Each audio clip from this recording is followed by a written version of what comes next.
Anong kamukhang street sa atin to guys? Makati or ano? Medyo makalat nga lang dito. Pero may nagwawalis dito guys. Malinis naman lagi yan. Ngayon lang kasi this time around 10 or 9 PM onwards. Busy to tong road na to. Dito sa lugar namin, probinsya pa to what more sa mismong city sa Ulaya, sa Talya kami. Talya Street. Anong city to sa atin na medyo hawi. May mga malalaking ilaw na poste yan. Ano yan? Solar Ganda no guys, maliwanag. Safe maglakad. Ganyan ka-safe dito guys. Tingnan tayo sa supermarket na ito. Tingnan natin yung mga nakasila. Ang imin yung magbabantay nito.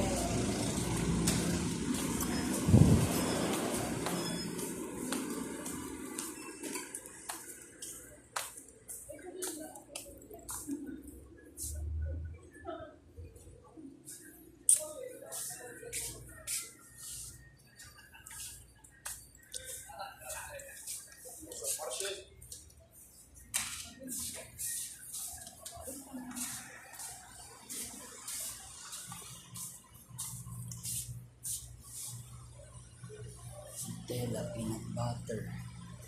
Ayun na lang. 95. Yung detergent.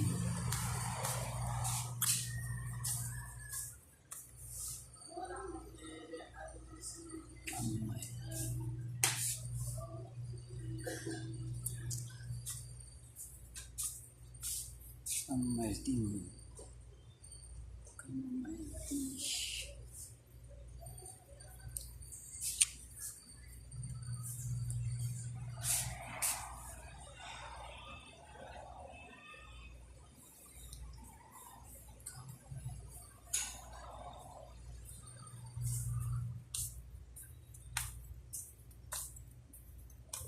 Ayan, supermarket dito guys. Maliit pa to sa mga pinupuntahan.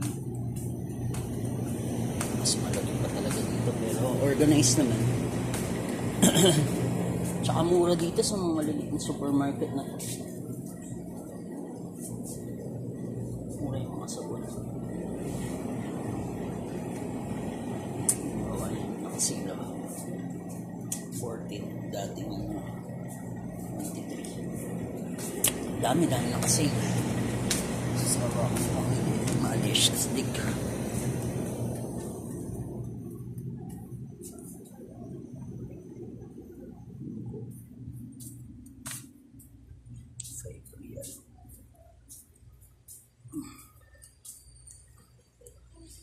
Hindi ako ibig sa'yo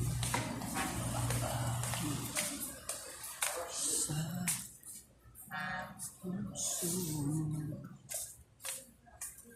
$4.95 na lang. 5 real. Ketchup.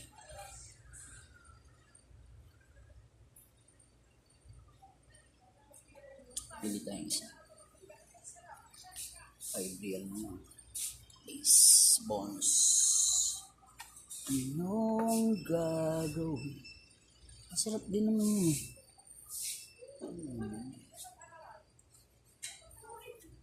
Bili tayo isa na.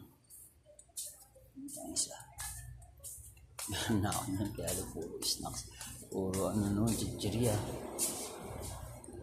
Wala na yung mga biscuit ng 5. Ayan. 5.75. Sarap din to.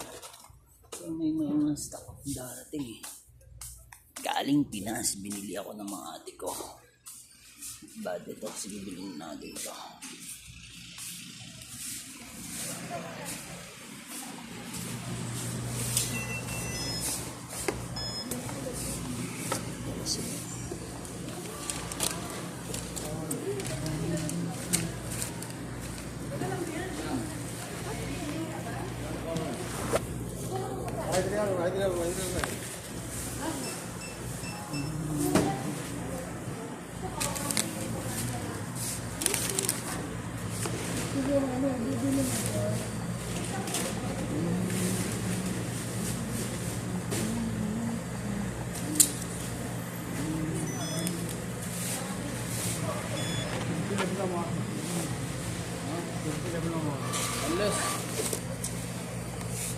Magkano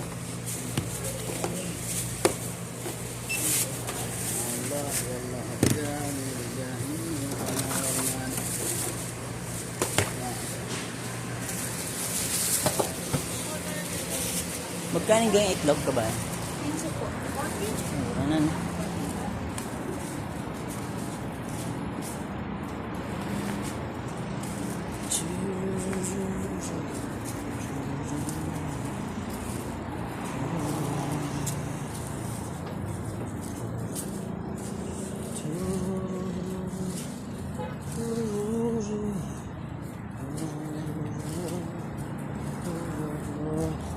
Mag-11 na pala guys.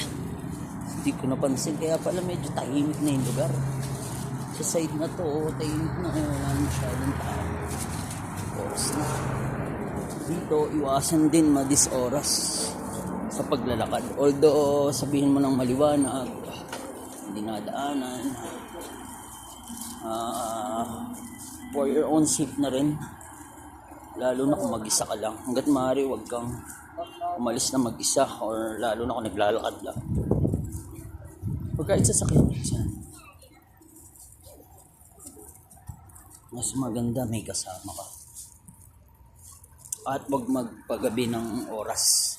Lalo na iwas-iwasin yung mga madidilim na part or tahimik na part. Kahit sabihin mo ng madaming ilaw. Siyempre, iwas na rin. Lalo na sa bata, yung sa aming nabilihan ng mga kabayan. Tinatawag nila.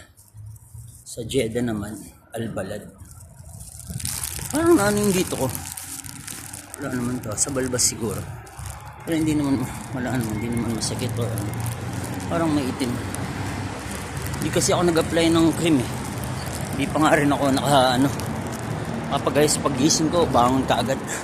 Kaya nakapag-pray ako. Pinipilit ko mag-pray pagka-bangon bago matulog. Saka pag peaceful mind din ako, pray ako na maayos. Maaari. Yun yung number 1 guys. Wala lahat ng to kundi sa Diyos sa taas. Number 1, salamat po. Utang po namin sa inyo lahat ng ito. At ang katalinuhang binibigay niya sa amin sa araw-araw. Para harapin yung mga pagsubok na kinaharap namin mga tao dito sa mundo na nilalang ninyo. Salamat sa Diyos. Yan, number 1, magpasalamat. Ang pagkagising mo, pagbangon mo, blessings na yun, malaking blessings na yun.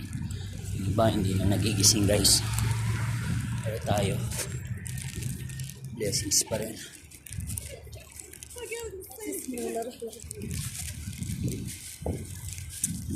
Anong oras, uwian na. At iwasan makipag-connection sa kahit na sinong makasalubong. At mahirap din dumaan sa mga bahay-bahay mga ganitong oras pag 11 or 12. May mga pwedeng makasunada or something. Iniwasan sa kabayan. Pag-sell. Yan, alam na pag umano yan, babatian at babatiin ka. Yung mga tatak OFW, hindi na maaalis sa atin yan. Kahit ano ba mga pinagdadaanan, iba-ibang mga sitwasyon sa abroad. Pag nagkita yan, makikita mo yung saya at smile nila. Babatiin at babatiin ka. Nakakapawi din ng puso. Lungkot ang mga ganyang gawi at nakaugalian na ng mga OFW natin. Kasi pag naging OFW ka, para sa akin, mas na-appreciate mo yung mga ganyang bagay na simpleng bate. Pag nakita mo yung kabayan mo, kamukha mong tulad ng Pilipino, mabatiin, smile, malungkot man o masaya, mag-smile yan kahit may pinagdadaanan. Ganyan yung mga Pilipino. Although may mga nasalanta ngayon na pamilya sa Bicol region, lalo na sa bagyong Christine na nagdaan. Kasama po kayo lagi sa prayers ko din, mga nasalanta ng bagyo. At for sure magiging okay po lahat at babangon po tayo lagi kahit anumang bagyo yan. bagyo lang yan. Kakayanin natin yan. Resilience yung number 1 sa mga Pilipino pagdating sa mga ganyang bagay. Typhoon or earthquake o kahit ano man yan, nasunugan, marunong tayong bumangon, hindi tayo sumusuko, lagi tayong positive sa buhay kasi naniniwala tayo sa Diyos, kaya ganyan. At never susuko yung mga ganyang mindset ng tao na naniniwala sa Diyos. Totoo po yan. At laban lang, pagpatuloy kung ano yung kailangan gawin. Kahit anumang sitwasyon yan, lilipas at lilipas yan. At for sure magiging maayos pagdating ng araw. Anyway, medyo malayo pa ako sa bahay ko. Actually, pangalawang balik ko na lang to eh. Ayun yung view guys. So, baka kala nyo nasa labas pa tayo. 2 times tayo naglakad. Almost 30 minutes na rin siguro. Mula kanina sa bahay, naglalakad lang tayo. Walking distance lang to, exercise na rin. Actually, masakit yung buong katawan ko kasi nag-basketball kami last 3 days ago or 4 days ago na. Sakit ng katawan ko kasi tatlong laro kami. 4 na laro yun, pero yung isa hindi na ako naglaro. Yung pang second ba? Kasi nanalo kami. Pero kasangga pa din namin kasi 20 kami. Naka-4 na laro kami. 20 kami katao. Pero sa 3 game, kasali ako. 2 panalo ko, tsaka 1 talo yung pinakalas. 3 game yung nalaro ko sa 4 na yun. Na walang sabi-sabi yun guys. Tsaka masaya, exercise na rin. Matagal na akong di nakakasama sa kanila kahit wala kang pera. Sumasama ako yun. Gusto man nilang nilibre ako. Sabi ko, try ko mangutang ng pamasahe. Kasi namamasahe kami, malayo yung court dito. Libangan din. At banding na rin sa mga kasama sa trabaho. Tsaka nakaka-refresh din yan guys. Yung lalabas ka kasama ng mga kasama mo sa trabaho. Mamamasyal, maglalakad-lakad or kakain sa labas. Number 1 experience yan. Napakasarap na experience. Marirelief ka eh. Hindi puro trabaho lang. Nakaka-board din sa trabaho Puro trabaho. Nakaka-board din. Lalo na kung alam mo na yung trabaho mo. Daily routine mo sa trabaho. Sa araw-araw. Pag uwi mo sa bahay, nakakapagod. Kaya maganda rin minsan sumama sa mga kasama, magipagkwentuhan. Iwasan mong mag-isa. Kasi pag nag-iisa ka, doon nagtitrigger yung homesick eh. Na-realize ko yan. Hindi naman ako ganun katagal na. Pero promise sa pag-abroad ko, na-realize ko pag nag-iisa ka, mas natitrigger o napapaisip kang mas homesick. Mamimiss mo yung pamilya mo, ang anak mo, lalo na mga inspirasyon mo sa buhay, in a sense na gusto mo umuwi, lalo na magpapasko, mag-New Year o kung ano mga okasyon yan na mahalaga, kasal or binyag or birthday, mga nakaka-homesick, fiesta, mga masasayang salo-salo, reunions, mga masasayang salo-salo sa atin, mga barkada. Dito na ako dadaan guys, sa mga bahay-bahay kasi madaming sasakyan eh. Dami pa rin sasakyan kasi uwian nila niyan mga ganitong oras.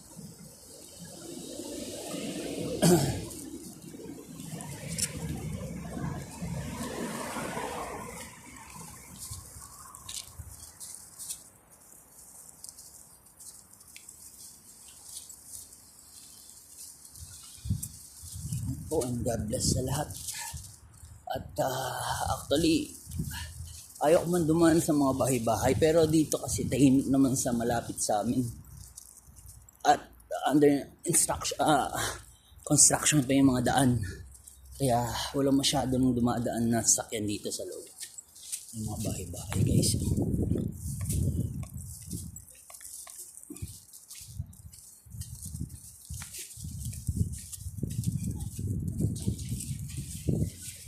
Lapit na yun ako nito. Mga 10 minutes na lang nalakaran to bago sa amin.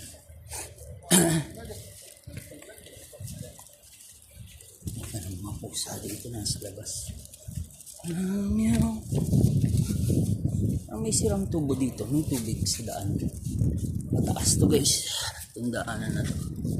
Ang bahay nila dito. Lalaki na. Yan yung normal na bahay nila dito sa kanila guys. Normal yan. Tingnan mo. Halos the same big, the same style. At malalaki talaga. Pension na sa atin. Tapos halos lahat may sasakyan. Parking sa labas guys. Oh. Saan ka pa guys?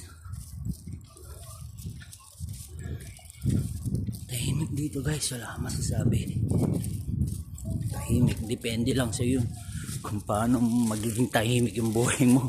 Actually kahit saan naman pero hindi naman ganun ka-strict. Depende rin naman din sa'yo. Medyo open na nga rin dito tutuusin compare sa Dubai. Mas open. Galing sa yung pagupit. Pero hindi na ako nagpagupit sa kanila kasi ngayon nga pagupit na ako sa tropa sa murang halaga pa.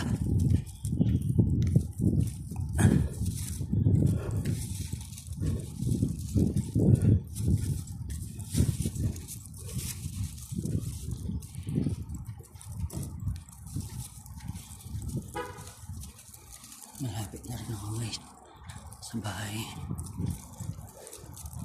Yung flat namin sa baba may pharmacy na, may tindahan na, may construction hardware pa. Kaya madaming tao sa harap din ng bahay namin sa ilalim. Mga pusa, nag-uusap silang ingay. Mga pusa sa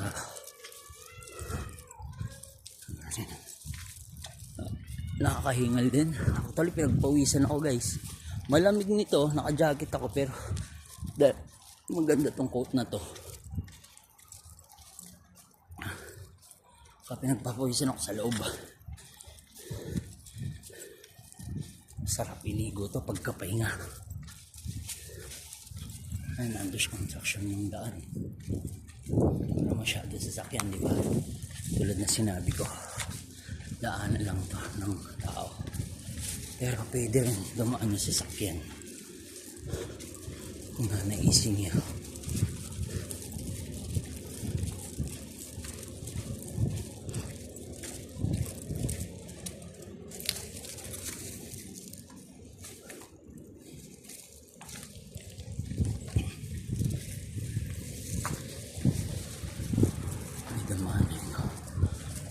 Kasya pa kasi, pero yung malalapat di na kasya. Ano, daanan na lang ng tao yan. Motor pwede pa siguro dyan, o mga bike pwede dyan guys. Ginagawa deep excavation. Ano, mga wire ata. Ano, parang may mga tubo, mga ano, mga wire ata yan. Inaano kasi sa baba yung mga wire nila dito guys. Nakita nyo yung mga walang wire sa taas. Kaya malinis. Kahit may mga ilaw, walang wire.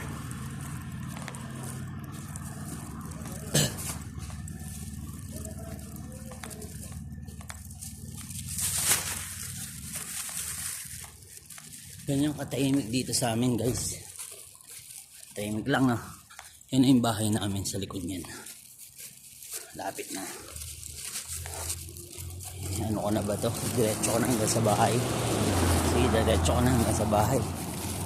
Masarap din eh. May kakwentuhan. Minsan, mga ganito yung lumalabas ako mag-isa. Nare-realize ko yung mga bagay na nagpapasalamat ako kung ano meron ako ngayon.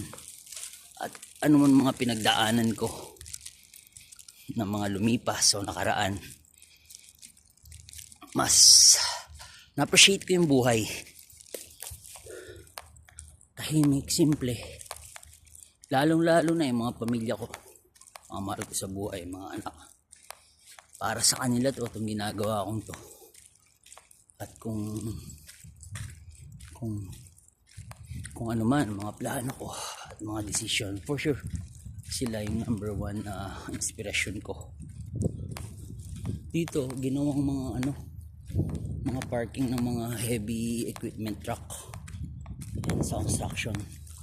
May construction site kasi dito malapit sa amin, mga project na soon, yung pinakamalaking ice skating dito sa buong syudad. Kaya inaasahan yun na mag-open like maybe 5 years from now, 10 years from now. As in malaki, kamukha ng mga neon, parang may Dragon Ball Z na mga capsule, parang sa mga cartoons lang na makikita mo. Hindi na impossibly dito magawa ngayon dito.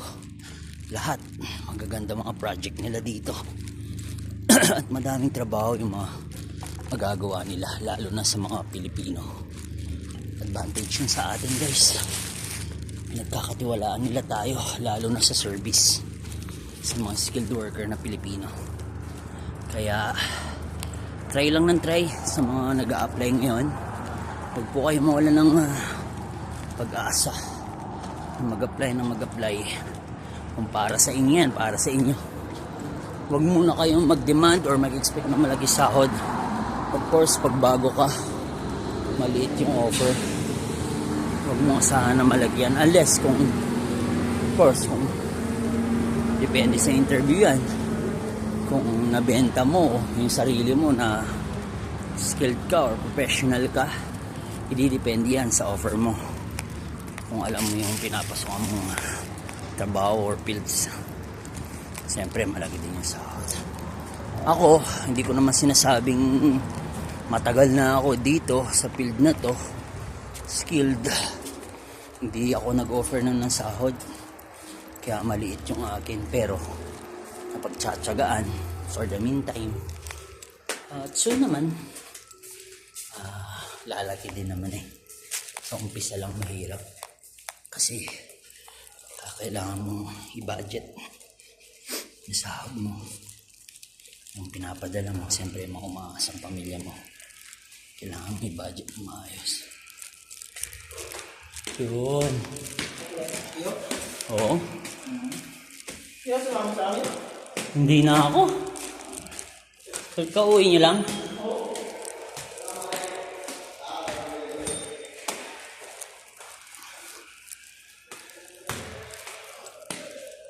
$10,000 step na guys. Ano? Kita niyo ba?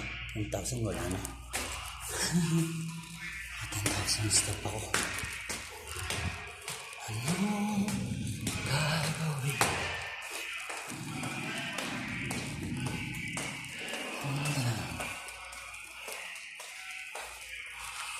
Nice.